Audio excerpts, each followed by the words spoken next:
my dear students, my name is Shakti and I am an English lecturer since last 20 years and I welcome you all in Shakti Sir classes.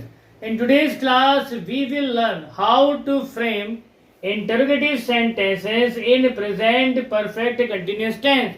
If you are new on our channel and if you like the video, subscribe the channel and press the bell icon so that you can get the notifications of our videos firstly. So without wasting a single second, let's get on to the topic, the framing of interrogative sentences in present perfect continuous tense. तो सबसे पहले हम लोग देख लेते हैं इसकी पहचान।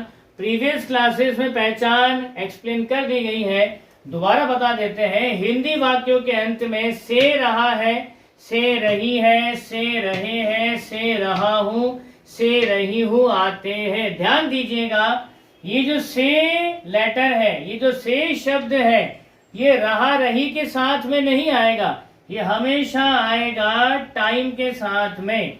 2 दिन से, कई सालों से, सुबह 9 बजे से, रात के XYZ बजे से, इस तरह से टाइम पॉइंट जो दिया हुआ होगा उसके साथ आपको से लगा हुआ मिलेगा। तो से रहा साथ में नहीं होंगे, लेकिन से और रहा जिस सेंटेंस में एक साथ हाईलाइट होते हैं वही परफेक्ट कंटिन्यूअस टेंस हो जाता है। से आपको हमेशा समय के साथ लगा हुआ ही मिलता है। तो ये तो था इसकी पहचान के बारे में। अब बात कर लेते हैं सेंटेंस मेकिंग का जो फॉर्मूला है वो क्या होता है। तो सबसे पहले अगर हम गौर करें सेंटेंस मेकिंग के फॉर्मूले में, तो हम सबसे पहले लगाएंगे हैज या है। सब्जेक्ट अगर सिंगुलर है तो हैज का इस्तेमाल करेंगे और सब्जेक्ट अगर प्लूरल है तो हैव का इस्तेमाल करेंगे। उसके बाद हम वो सब्जेक्ट ऐड कर देंगे। उसके बाद हम लगाएंगे बीन। बीन के बाद मेन वर्ब की फर्स्ट फॉर्म और उसमें हमको ऐड करना है ING। उसके बाद हम इस्तेमाल करेंगे प्रीपोजिशन वर्ड का। अगर सेंटेंस में कहीं दिया गया है तो ऐड कर दीजिए और अगर दिया गया नहीं है तो छोड़ दीजिए। आपको इस वर्ड का लोड लेने की नीड है ही नहीं, जहां दिया है वहां यूज करिए। जबरदस्ती इस वर्ड को घुसेड़ने की कोई आवश्यकता नहीं है। उसके बाद आप लगा दीजिए ऑब्जेक्ट और ऑब्जेक्ट के बाद में आपको लगाना है सिंस और फॉर।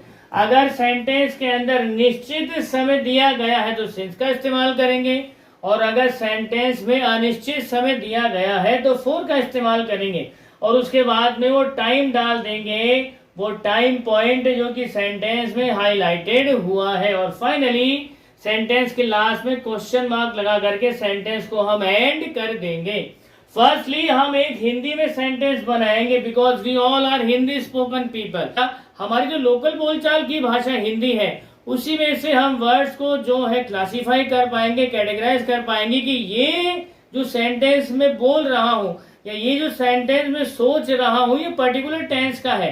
तो जब हम सेंटेंस की पहचान सही करेंगे तो जाहिर सी बात है उसके रिगार्डिंग फॉर्मूला भी सही लगाएंगे और जब फॉर्मूला सही होगा तो सेंटेंस भी सही होगा और जब सेंटेंस सही होगा तो हमारे विश्वास में कई गुना बढ़ोतरी होगी और जब विश्वास हमारा बढ़ेगा तभी तो हम लोग फ्लुएंटली अंग्रेजी बोल पाएंगे। तो चलिए सबसे पहले हम एक सिंपल सा सेंटेंस ड्राफ्ट कर लेते हैं इंटरोगेटिव सेगमेंट के अंदर। तो सब्जेक्ट मैंने लिया है मैं और वहां से मैंने वर्ब उठाई है लाफिंग।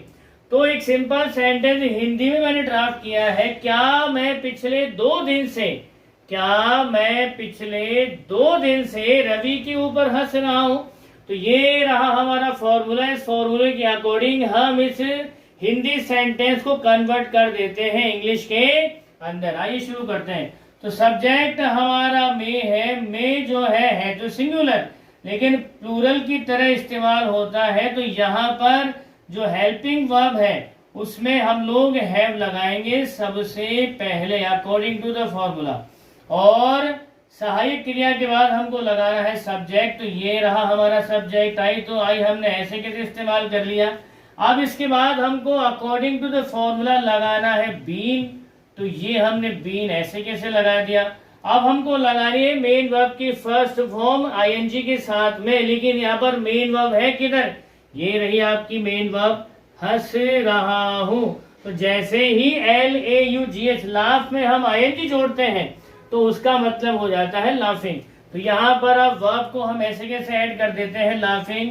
तो सेंटेंस अब तक हमारा बना have I been laughing, have I been laughing. अब देख लेते हैं क्या को प्रीपोजिशन वर्ड दिया गया है, बिल्कुल दिया गया है, ये रहा के ऊपर।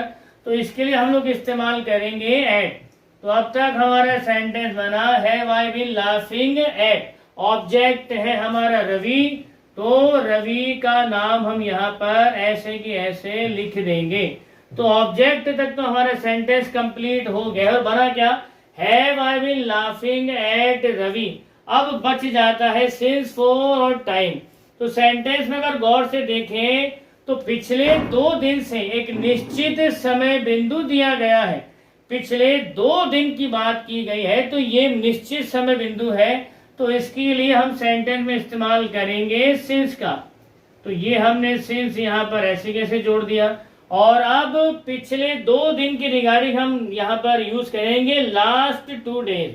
तो लास्ट 2 डेज, लास्ट 2 डेज, और उसके बाद क्वेश्चन मार्क लगा करके सेंटेंस को हम एंड कर देंगे। तो सेंटेंस हमारा बना have I been laughing at Ravi since last 2 days. आसान था ना। अंग्रेजी सीखना is like a piece of cake. आप में से कोई भी सीख सकता है, बहुत आसान है, लेकिन आपको प्रैक्टिस तो करनी पड़ेगी। तो अभी हमने सब्जेक्ट आई के साथ में इसको प्रैक्टिस किया।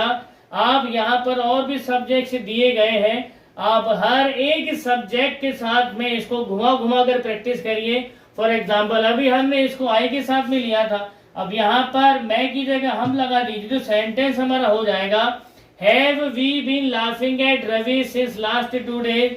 यूसेज का सेंटेंस फ्रेमिंग कीजिए, have you been laughing at Ravi since last 2 days. अब सब्जेक्ट दे ले लीजिए, तो सेंटेंस बनेगा have they been laughing at Ravi since last 2 days. अब ले लीजिए सब्जेक्ट ही, तो सेंटेंस हमारा ड्राफ्ट होगा has he been laughing at Ravi since last 2 days. अब सब्जेक्ट ले लीजिए शी, तो सेंटेंस हमारा फ्रेम हो जाएगा has she been laughing at Ravi since last 2 days. अब सब्जेक्ट ले लीजिए इट, तो सेंटेंस हमारा बन जाएगा has it been laughing at Ravi since last 2 days. अगला हमारा सब्जेक्ट है राम, तो सेंटेंस हमारा बन जाएगा has Ram been laughing at Ravi since last 2 days. और अगला हमारा सब्जेक्ट है बॉयज प्लूरल नाउन, तो सेंटेंस हमारा बन जाएगा have boys been laughing at Ravi since last 2 days. So in this one way you have to practice first in the written manner and secondly in the spoken manner. तो एक बार जब आप इन 9 subject के साथ में सेंटेंस को लिख करके प्रैक्टिस कर लेंगे, तो आपको ये पता चल जाएगा कि सेंटेंस में क्या वेरिएशन हो रहा है। जैसे ही सब्जेक्ट चेंज होता है तो क्या चेंज आता है सेंटेंस के अंदर, कौन सा नॉर्म, कौन सा रूल, कौन सा रेगुलेशन ग्रामर का ऐड हो जाता है सेंटेंस फ्रेमिंग के अंदर, इसकी आपको बहुत गहराई से समझ हो जाती है। तो एक बार 9 सब्जेक्ट के साथ प्रैक्टिस करके, लिख करके, बोल करके, फिर आप जितनी मर्जी चाहे वर्ब्स के साथ में इसको प्रैक्टिस करिए। यहाँ पर मैंने कुछ वर्ब्स लिख रखी हैं, तो एक सिंपल सी प्रैक्टिस हम कर लेते हैं। तो सब्जेक्ट हम लेते हैं हमारा आई, वर्ब है हमारी कटिंग, और हमको बनाना है इंटरोगेटिव मैनर के अंदर एक सेंटेंस। सेंटेंस हम बनाते हैं have I been cutting the trees since last 3 days. अगला हमारा सब्जेक्ट है वी, वर्ब हम ले लेते हैं प्लेइंग, तो सेंटेंस हमारा बनेगा have we been playing in the garden for many days. अगला हमारा सब्जेक्ट है यू, वर्ब हम ले लेते हैं वॉचिंग, तो सेंटेंस हमारा बनेगा have you been watching KGF2 since 9 AM। अगला हमारा सब्जेक्ट है दे, और वर्ब है हमारी जंपिंग, तो सेंटेंस हम ले लेते हैं have they been jumping in river for many days.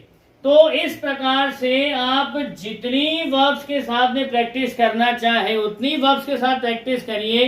The more you practice the more you get the command over the language.